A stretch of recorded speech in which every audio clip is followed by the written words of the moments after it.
মধ্যপ্রাচ্যে উত্তেজনার মধ্যে বড় ধরনের মোড়। ইরানের জ্বালানি অবকাঠামোতে সামরিক হামলা 5 দিনের জন্য স্থগিতে মার্কিন প্রেসিডেন্ট ডোনাল্ড ট্রাম্পের সিদ্ধান্ত। ট্রুথ সোশ্যালে দেয়া এক ঘোষণায় ট্রাম্প জানান, যুক্তরাষ্ট্র ও ইরানের মধ্যে ইতিবাচক আলোচনা হয়েছে।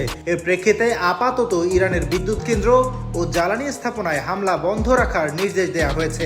যদিও আলটিমেটাম শেষ হওয়ার মাত্র কয়েক ঘন্টা আগে এই সিদ্ধান্ত আসে।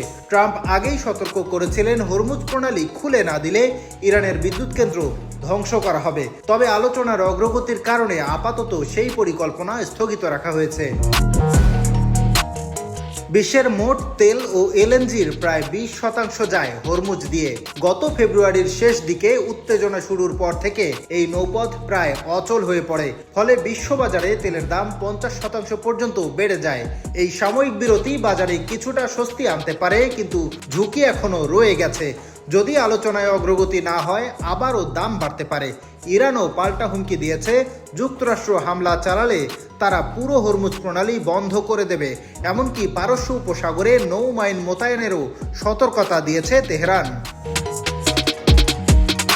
এই উত্তেজনার প্রভাব পড়ছে বৈশ্বিক অর্থনীতিতে। বিশেষ করে যুক্তরাজ্যের মতো জ্বালানি আমদানি নির্ভর দেশগুলো বাড়তি চাপের মুখে পড়েছে, যেখানে ইতোমধ্যে জরুরি বৈঠক ডাকা হয়েছে অর্থনৈতিক ঝুঁকি মোকাবেলায়।